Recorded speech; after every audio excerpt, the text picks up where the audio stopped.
كنت أمينا عاما وكنت رئيسا للحكومة، والآن لم أعد أيا منهما، فأنا واحد منكم. انتهى الكلام والسلام. ومع ذلك وأنا واحد منكم استشعر المسؤولية مثقلة بهذا الماضي إذا شئنا أن نقول. وفي الحقيقة لا أحب أن أتدخل في شؤون الحزب ولا في شؤون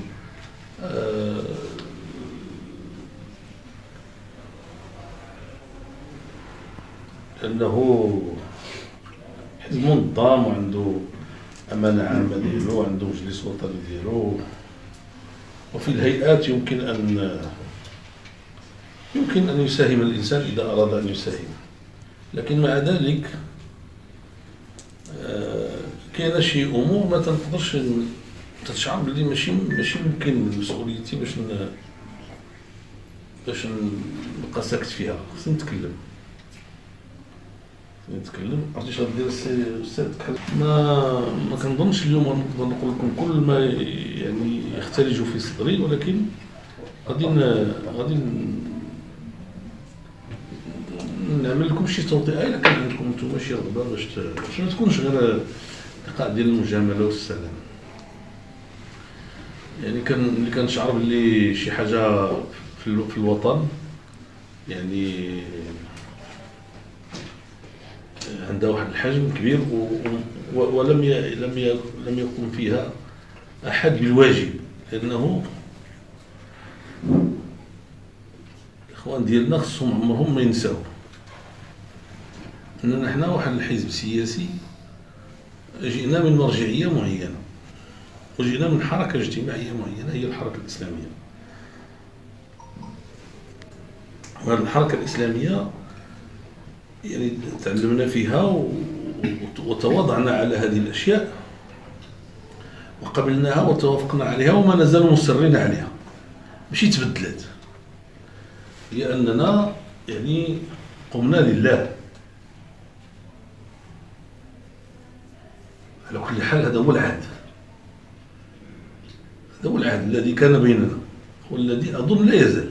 ما كنظن حتى شي واحد فيكم بدل هذا الموقف او غيره. والقيام لله يقتضي كما يقتضي من الفرد يقتضي كذلك من الجماعه، سواء كانت حزبا سياسيا او حركه اجتماعيه، يقتضي ان يقوم بواجب النصح في البلد لكي تبقى الامور الحسنه على ما هي عليه، ولكي تنقص الامور السيئه او تتحسن ان كان من الممكن. لانه الاخوان راه سمحوا لي راه ماشي هادشي راه ماشي سهل. هذه الامور يعني الحياه السياسيه والعمل السياسي ماشي سهل، ماشي هو لعب وماشي هو تجاره وماشي هو يعني مقامره، ماشي حتى هدف دنيوي، وشيء كبير. لأن الذي يتكلم عن الله ما وقع حتى شي حاجة أكبر من الكلام ديالو. هذا وطن الله سبحانه وتعالى خلقنا فيه، عشنا فيه ما قدر الله لنا أن نعيش. الذين سبقونا منذ عصور بعيدة بنوا لنا هذا الوطن، قاموه على المبادئ، قاموه على القيم، أقاموه على العقيدة. فهمتيني ولا لا؟ ونحن يعني جئنا ووجدنا هذا الواقع الذي نحمد الله سبحانه وتعالى عليه، ويدخل في صلب مهمتنا أن نساهم في الحفاظ عليه وأن نساهم في تحسينه. يعني ماشي القضية ديال العمل السياسي بالنسبة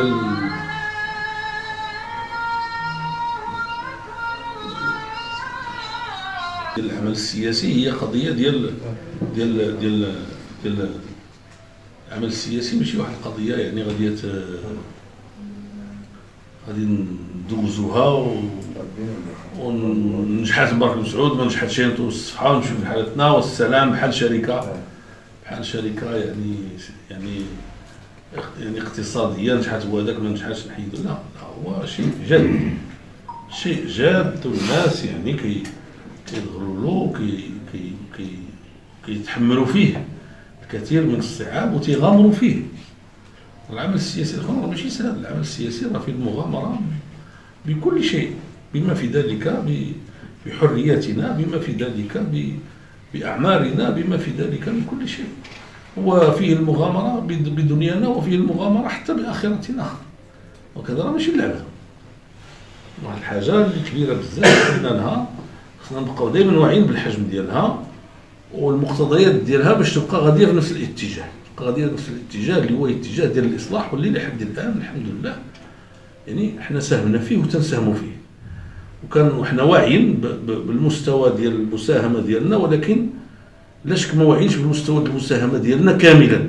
وحنا كنشوف في الاخوان وكيشوف فيا، ونقول لكم بكل بصراحه وبساطه يعني في العموم ديالنا حنا الاخوان ديالنا حنا ماشي عباقرة، حيت كاين بزاف ديال الناس تكون عندهم واحد النوع ديال العبقريه. حنا ماشي عباقرة، حنا واحد الناس من وسط المجتمع، من وسط المجتمع، يعني من الطبقه المتوسطه، هي المتوسطه اقتصاديا والمتوسطه علميا والمتوسطه معرفيا والمتوسطه عبقريه، ولكن الحمد لله بهذا الشيء اللي الله سبحانه وتعالى عطانا، يعني مشينا مزيان لبلادنا وقمنا بخدمات جليله الحمد لله.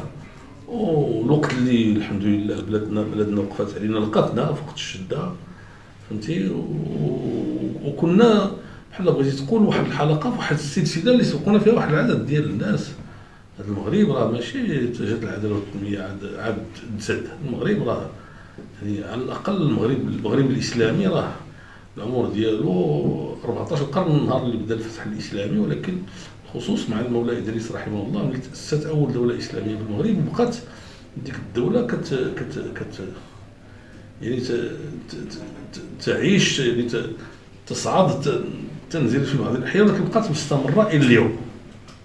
هي دولة إسلامية، فهمتي، دولة تقريبا هنالك يعني هذه واحد الدولة اللي دائما كان فيها المسلمين وكانوا فيها اليهود كانوا كيمثلوا واحد النسبة بسيطة، ولكن كان واحد الانسجام إطار المجتمع يعني المغربي الحمد لله. واللغه ديالها هي العربيه والامازيغيه، ما عمر وقع شي اصطدام بين هاد الجوج ديال المكونات، فهمتي، يعني الامور مشات وحكمتها اسر امازيغيه، وحكمتها اسر عربيه، وحكمتها اسر يعني عربيه ومن الشرفاء، ومشات الامور وتجاوزنا العقبات ديال التاريخ، وتجاوزنا اخطار كثيره. واليوم احنا الله قدرة الله عز وجل شاءت أن نكون في هذه المرحلة اللي هي لا تقل خطرا عن المراحل الماضية. طبعا ماشي بحال قبل الحمد لله، ماشي عندنا السيبة، ولكن عندنا مشاكل أخرى كثيرة. رحنا في واحد المرحلة تتعيشها البشرية يعني صعبة جدا. نحن مهددون في مناخنا، مهددون في أشياء كثيرة جدا، لا انطلاقا من ديننا وانطلاقا من يعني رفاهيتنا والى اخره، ولكن القناعات ديالنا، الطريقه باش اشتغلنا هو اننا الحمد لله كنا عنصر ديال التصحيح ديال الاختلالات، وديال يعني النجاة ديال الامه ديالنا مراحل صعبة، وديال الخروج في المراحل الصعبة بأقل الخسائر لحد الآن. اليوم الإخوان الكرام حنا في واحد المفترق ديال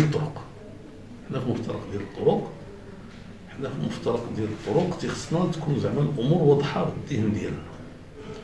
دابا ما غنتكلملكمش على السياسة ديال المغرب شنو كنديرو شنو ما كنديروش، ما غنتكلملكمش على الأحوال ديال الجزائر وأنه كاين حراك شعبي كبير ربما سوف يحدث تغييرا يعني يمكن ان يقال يعني راديكاليا في الدوله الجزائريه اللي هي مجاوره لنا، واللي ما يمكنش ما يكونش عنده تاثير. ما غنتكلملكمش على هذا الشيء، اليوم انا بغيت نتكلم لكم على واحد الحاجه. حنا كعداله والتنميه باش نبقاو تنقوموا بالدور ديالنا اللي هو المساهمه في الاصلاح ديال المجتمع، مساهمه في الاصلاح ديال السياسه ديال الدوله، مساهمه في الاصلاح ديال العلاقات بين الناس. خصنا تكون فينا مواصفات هي ماشي ما عندناش، عندنا الحمد لله، خصها تكون فينا، خصها تبقى عندنا، وخصنا نقويوها. هي هذه، لانه راه حنا تقريبا كنتمتعوا بواحد الوضعيه اللي يمكن غادي يكون من الصعب اننا نحلموا بكثر منها. الا كنا كنسيروا تقريبا كافه المدن الرئيسيه، تسير مدينه العداله والتنميه، تسير العداله والتنميه ديال مراكش، كان سابع المستحيلات، سابع المستحيلات. اليوم كتسيروا مراكش وكتسيروا بحال العدد ديال الجماعات المجاوره لها. حنا كنترأسوا الحكومه، عندنا 124 نائب برلماني، فهمتيني ولا لا؟ عندنا 5000. يعني هذا هذه ماشي امور سهله. واش غتقولوا لي واش نقدروا نبقاو في هذه الوضعيه ولا نرجعوا ولا نزيدوا؟ انا نقول لكم هذه القضيه ما كتهمنيش انا بزاف. خليو المتخرصين، مع الاسف حتى عندنا ولاو كيقولوا لا حنا اللي غننجحوا في 2021. علاش غنقولوا حنا غننجحوا؟ ياك حنا اللي غننجحوا في 2021، علاش غنقولوها؟ ياك حنا اللي غننجحوا، انت متاكد بلي حنا اللي غننجحوا؟ عندنا بعض الاخوان ديالنا شويه مجدوبين بحال داك السيد داودي هذاك، واحد منهم كل ساعه كيبغي يرد عليهم، تيقولوا حنا 2021، يقول لا حنا اللي غننجحوا. علاش يا سيدي انت تقولوا حنا غننجحوا 2021؟ شكون اللي غينجح فيها؟ شكون؟ الله اعلم. ما عرفوش المغاربه يقولوا الله اعلم. ياك هي بيدي انت. والله سبحانه وتعالى علمنا ان نقول ولو كنت اعلم الغيب استكثرت من الخير وما مسني السوء. لا 2021 ما عرفناش كاع اش غيكونوا وقع لنا 2021. وانا كنت كنقول هذا الكلام الا كتذكروا، فهمتيني ولا لا؟ كنت كنقولوا كيقول لي واش غتجيو نتوما؟ الله اعلم باش نعرف من هنا ل 2021. ماشي مهم نربحوا من هنا ل 2021، نقدروا نربحوا ان شاء الله الرحمن الرحيم. يبدو اننا غنربحوا، يبدو بمعنى اخر. انه علاش؟ لانه مع الاسف الشديد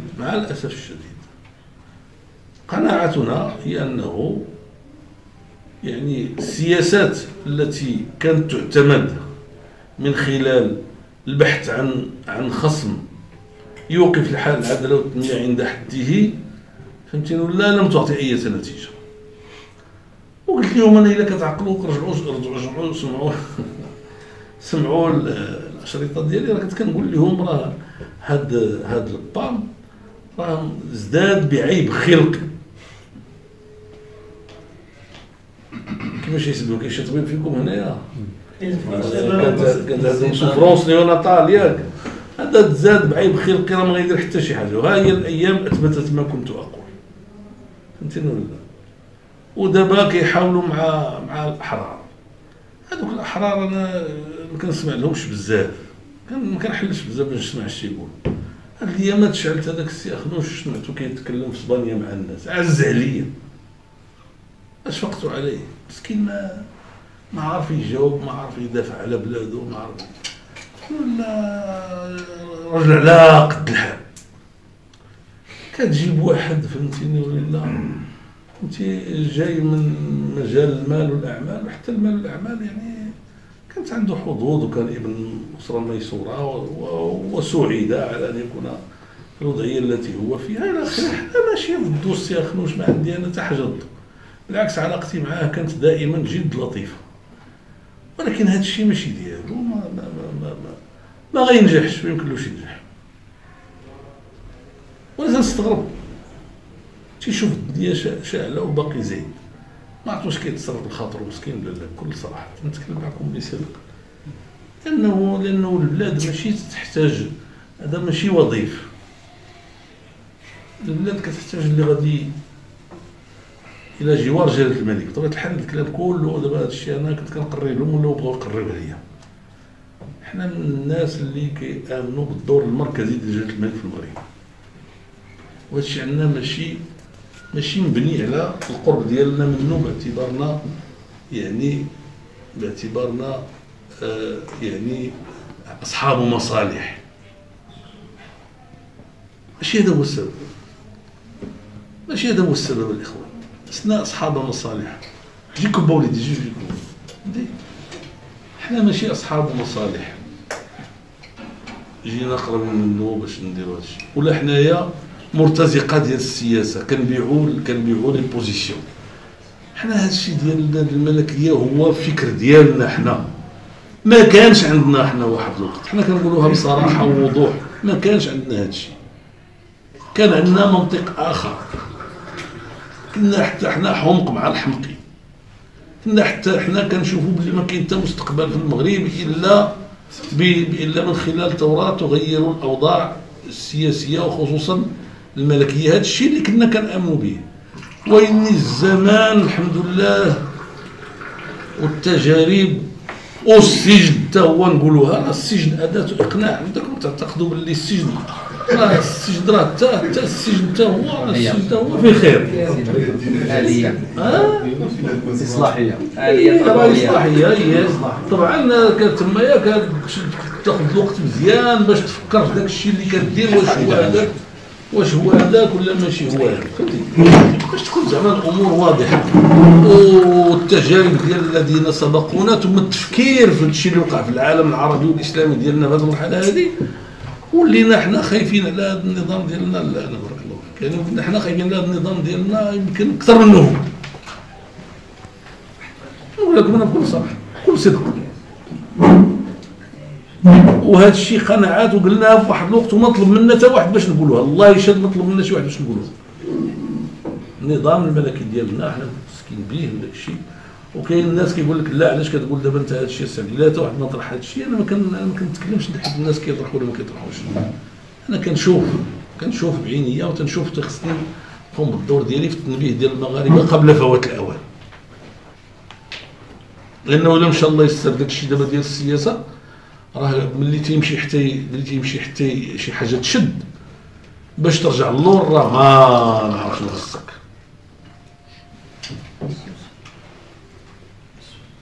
ملي كاع جات ديك القضيه ديال 20 فبراير وكان كانت هذه القضيه هذه واضحه 100%، وكان الناس ديال 20 فبراير كانت عندهم مطالب واضحه 100%. علاش تراجعوا بعض الاخوان منهم السي مصطفى الرميل؟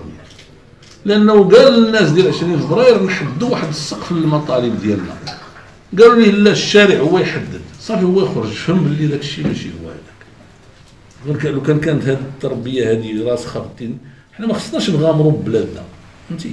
حنا هذا الشيء هذا بالنسبه الينا حنا هذه قناعه، ما نقولوش عقيده باش من يعني، ولكنها عقيده سياسيه. لانه سبحان الله، لان حنا هذا الشيء ما غاديش نلعبوا فيه. ولكن لحد الان هاد الناس هادو اللي كيقولوا هما فهمتيني ولا ما عرفتش يقولوا، فهمتي، وتيضيقهم العداله والتنميه وما عرفتش علاش، مازال ما عرفتش علاش. وكنتحدى شي واحد يقول لي العداله والتنميه شنو دار لهم، كيسكنوا في دو موفي. وانا هذا الكلام تنقول لكم قيل لي في مستويات عليا، انه شي واحد تسائل واحد النهار قال له ودي هذه العداله والتنميه اللي كنحاربوها بهذه الطريقه اش درت لينا كاع؟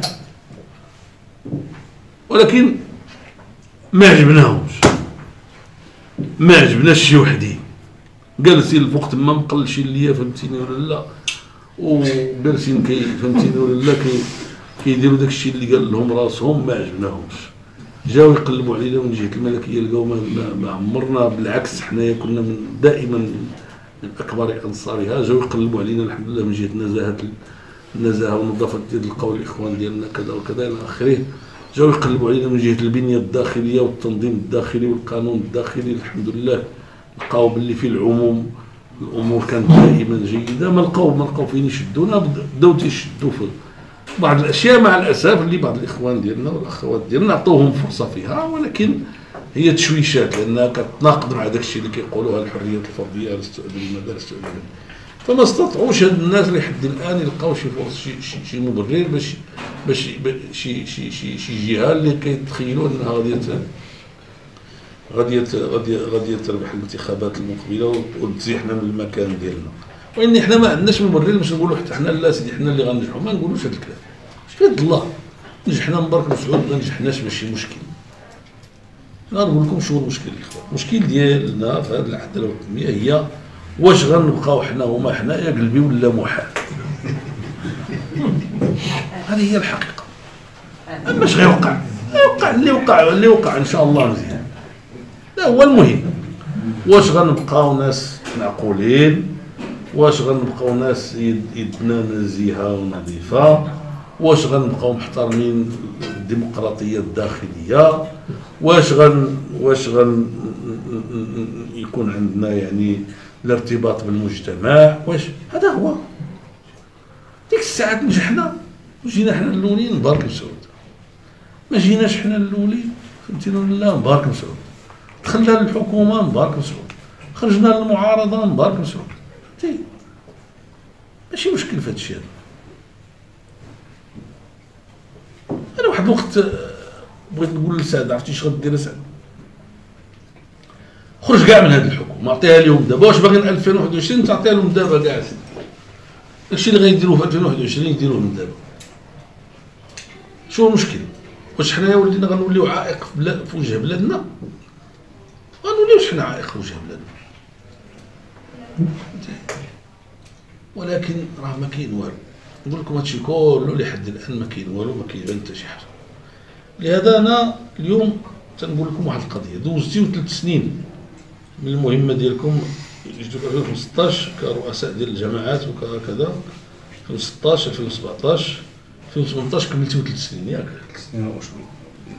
دابا 2019 بقات لكم 2019 2020 2021 بمعنى اخر بقات لكم سنتين تقريبا. لا سنتين ونصف. دابا في هاد السنتين ونصف خص الاخوان ديالنا يبقاو متذكرين شنو اللي جابهم النهار الاول. راه سمحوا لي الاخوان نقول لكم نعاودها لكم، ما كاين والو. اللي يعمل شي عمل يقصد به وجه الله راه ما كاينش حاجه اخرى. سمحوا لي نقول لكم بكل صراحه وبكل صدق. واللي بغى شي حاجه اخرى راه غلط. وعلى اقل تقدير هذا الحزب راه ما صلحلوش. طبعا راه ما تنساوش ان وفاتنا في هذه البلاد احزاب اكبر منا واهم منا. هذا البلاد فاتنا فيه الشورى والاستقلال، راه كان اكبر منا واهم منا. وفاتنا حزب الاستقلال راه كان ضخم، الحجم ديالو راه ما كانش يقاس كاع بالعداله الوطنيه. وفاتنا الاتحاد الاشتراكي، واحد الوقت المغاربه كلهم كانوا كيشربوا رسوم اتحاديين. فهمتيني ولا؟ هذه على الاقل 3 ديال الاحزاب، وهذه كلها احزاب جاءت من عمق المجتمع. وهذه الاحزاب هذه وقع فيها ما وقع، وتغير فيها ما تغير، وتبدل فيها ما تبدل. وكاين حزب كيقولوا الناس كيتشابهوا معاه بزاف، تيتاسفوا على الحاله ديالو اليوم، تيقول لنا وقع لكم داك الشيء اللي وقع للاخرين. بطبيعه الحال اذا درنا داك الشيء اللي داروا الاخرين، الاولى هي انكم ما جيتيوش باش تكونوا ثروه، وما جيتيوش باش تستغلوا المنصب ديالكم. فهمتي؟ لا جاب الله سبحانه وتعالى شي حاجه يعني بحال اللي قلت لكم دائما وابدا، شي تعويض ولا شي يعني سياره ديال السيرفيس ولا اشياء عاديه وقانونيه وامتيازات واجور وتعويضات. ما كاين حتى مشكل بصحتكم وراحتكم، ولكن راه هذاك هو القياس. راه الخصوم ديالكم كيتمناو توضعوا يديكم فيما لا يجوز، ساعتها سيقضون عليكم، لأن ما تقدرش ديك الساعة تهضر ولا تتكلم. هذه هي المسألة الأولى. وخليوني من الشبهات عافاكم أرجوكم، بعدوا من الشبهات. لا حقا هاد الشركة ماشي ديالي، ديال ولدي، ديال مراتي، وديال راجل بنتي، ديال ما نعرف شنو غندير ما غندير الى اخره. سمحوا لي ديروا بينكم وبين هذا الشيء هذا يعني حجابا يعني مستورا. صافي هذا الشيء اللي كاين. المسألة الثانية، الله يجزيكم بالخير الاخوان الكرام ديالنا، خليوا العلاقات بيناتكم تكون علاقات يعني ديال المعقول. هذا الشيء اللي كنسمع ديال الكولسه وديال هذا الشيء دابا ديال بنادم تيحظي وشكون اللي غادي ياخذ التزكيه والى اخره، راه هذا الشيء راه من عنده لا راس لا رجلين. خليه. كم قلت لكم راه دابا الاخوان واحد القضيه، الا كنتيو كاع كتدعيو المحبه ديالي انا وداك الشيء، شي واحد فيكم ينوض يهز يدو يقول انا السعد الا كان شاد انك انت باش تبقى رئيس الحكومه درتي شي لعيبه باش تبقى رئيس الحكومه، ولا يقول درتي شي لعيبه باش تبقى امين عام ديال الحزب.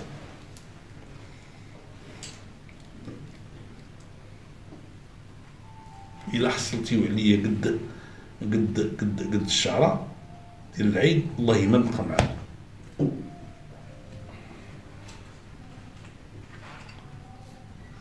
وشنو هو السر في هذا الشيء؟ السر هو انه انت ديال الله. لا بغاوك الناس بارك وسعوا، ما بغاوكش هنيه وقلت وحش، مالك ياك لاباس. واش الرزق ديالهم عندك؟ الرزق ديالك عندهم، وإلا عندهم يشدوه. داك الشيء اللي كتب لك الله باش غتعيش راك غتعيش به، وانت مفروض فيك ان تعبد الله. وراه العباده ما كايناش غير في الحزب. هادشي لا افترضنا غادي تخرج منه، راه غادي انت واخا ما تكونش نائب برلماني ولا مستشار ولا رئيس جماعه، انت راك عضو في الحزب، فهمتيني ولا ما زلت عضوا في الحزب وكذا الى اخره. لانه الاخوان المغرب بالنسبه للحزب بالنسبه للمغرب ماشي فرصه للاستثمار او للركوب او للاكل والشرب، هي فرصه لخدمه الوطن وللتقرب الى الله سبحانه وتعالى والقيام بهذه المسؤوليه التاريخيه. انا مهموم. هذا النهار مشيت شفت مولاي عبد السلام الجبلي دار السي عبد الصمد الكبير الله يجزيه بخير، وهذاك الرجل كبير في السن ومريض مسكين، وجاتو واحد الوقت جاتو جلطه دماغيه وهو لحد الان باقي ما خرجش منها نهائيا. خرج هو كيحلف ليا بالله ما غيتنازل على الخدمه ديال البلاد والنضال يعني لما يعتبره مصلحتها الى ان يموت ويلقى الله. على الاقل غيكون السن ديالو 90 عام الان.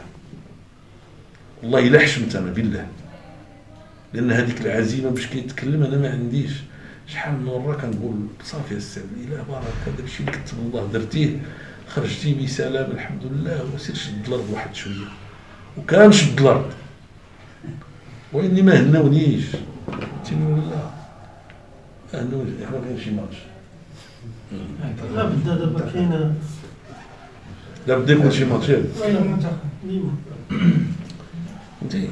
فانا حشمت ملي شفت داك السيد، ملي سمعت الطريقه ديالو باش كيتكلم. هذا المساله الاولى هي النزاهه ديال اليد والنظافه ديال اليد. المساله الثانيه الاخوان هي هذا الشيء اللي تكلمت لكم عليه. المساله الثالثه حتى هي بدات كتبان شويه في الحزب.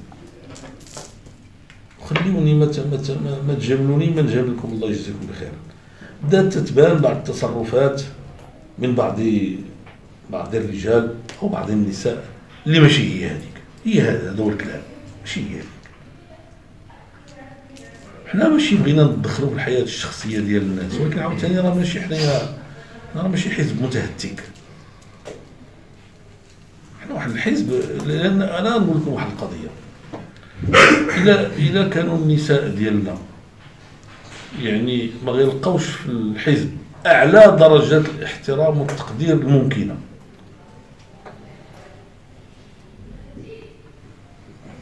واش غادي نصيفطوهم للحزب؟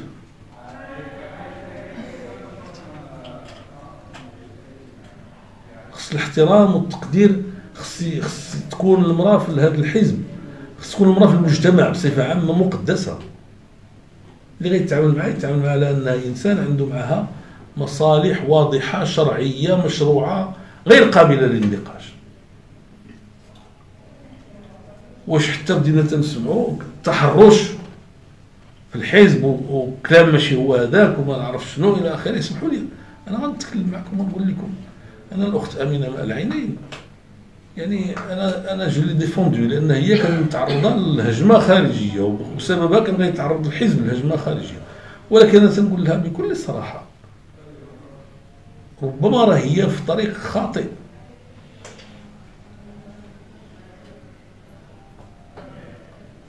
وهذاك الشيء ما غاديش يليق بالعداله الوطنيه، نقولها بكل صراحه وعلى راحتها. ورانا نقول لكم راه كنعمل بحال بنتي، ولكن مع ذلك ماشي غير هي. هادشي راه دابا بدا يبلغني، يعني كان يبلغني، عاد ما غاش حنا ماشي جينا هنايا باش نفضحوا شي واحد، ولكن راه كاين الامور اللي كيمكن الانسان زعما يسكت عليها، وكاين الامور اللي ما يمكنش يسكت عليها. وهذا الشيء هذا خصو تكون الامور واضحه وصريحه وضوح الشمس في الظهيره. خص الاخوات يحظوا بالاحترام اللازم والتقدير اللازم، وما يكون الكلام معهم الا في حدود الامور ديال المعقول وديال العمل وديال الله يجزيكم بخير.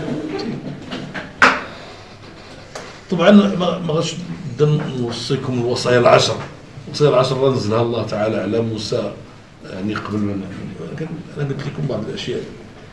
خصنا ننجحوا في هذا الامتحان، ماشي 2021. والله الا تيجيوني تضحكوني، والله كتضحكوني.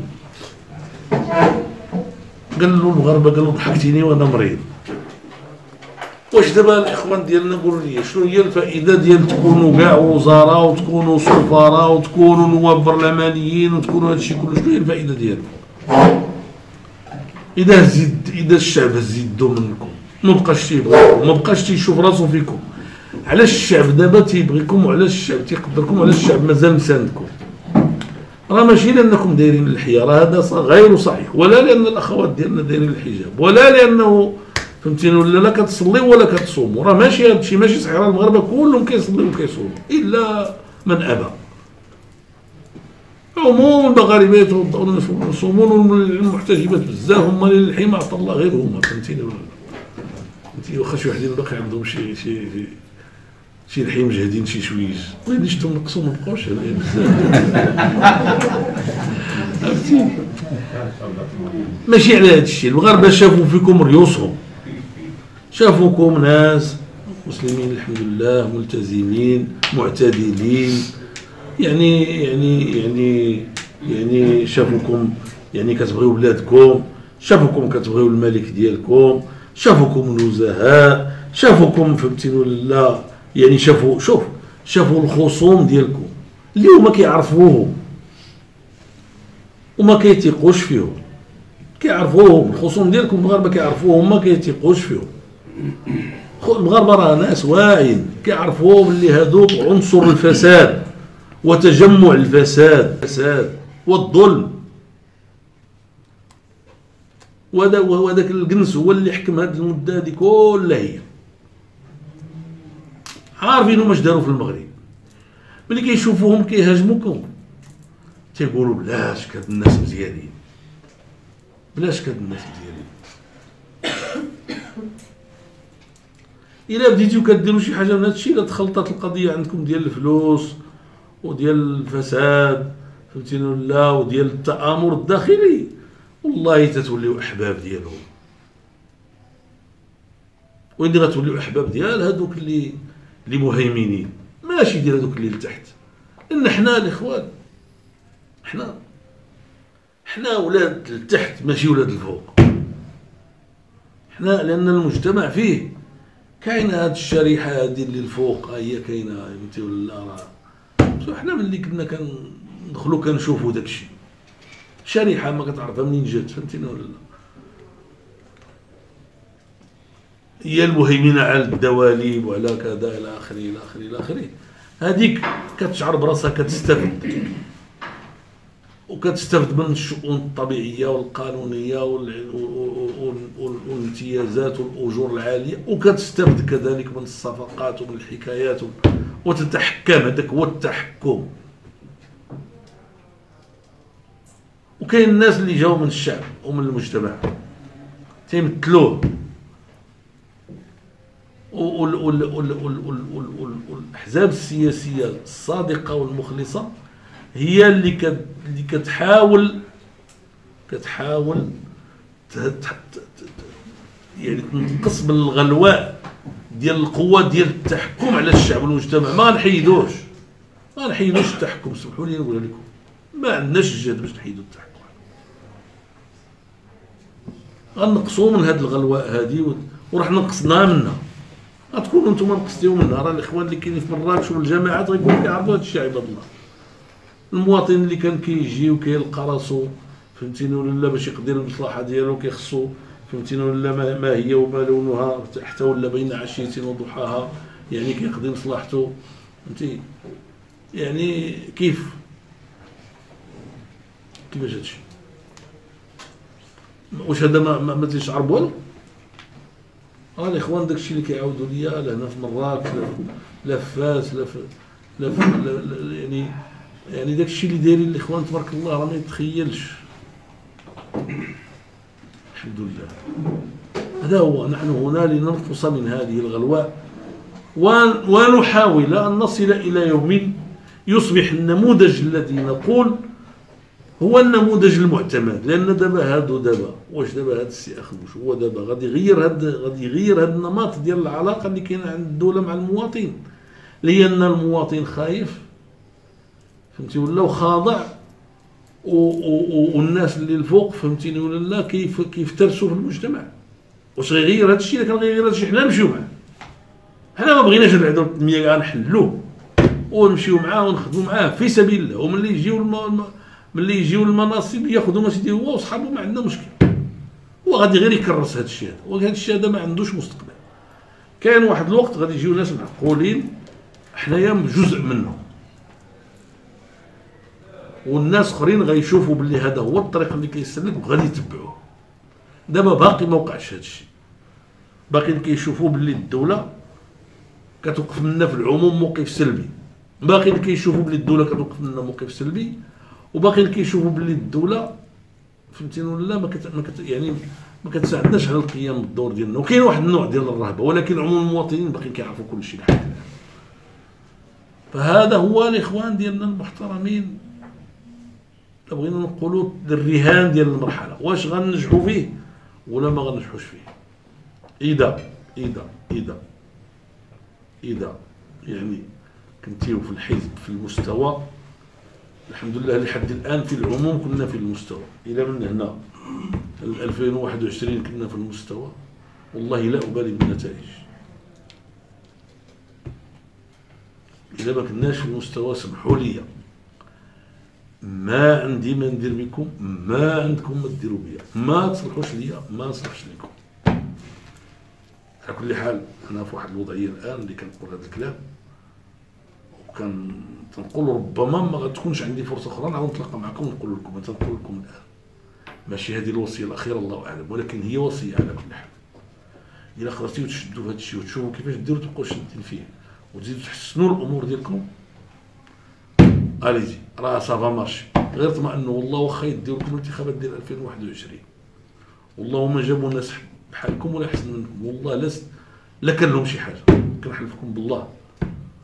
حيت ما يمكنش يكون عندي نعم ان الله لا يصلح عمل المفسدين. لا ما يمكنش يكون عندي واحد خدام معايا وصادق ونزيه ومجتهد وكيبذل مجهوده ومخلص، ونحيدو ونجيب للناس غير بحانوت ونجيب للناس واحد الباندي كيبقى يدير عليهم الدمشخي فهمتيني ولا والهضره وكذا الى اخره، والمره الاولى والمره الثانيه والمره الثالثه يبقاو باغيين. يقول لك اسيدي ردينا داك السيد اللي كنتي داير لينا حنايا بغينا واخا مغوبش بغيناه.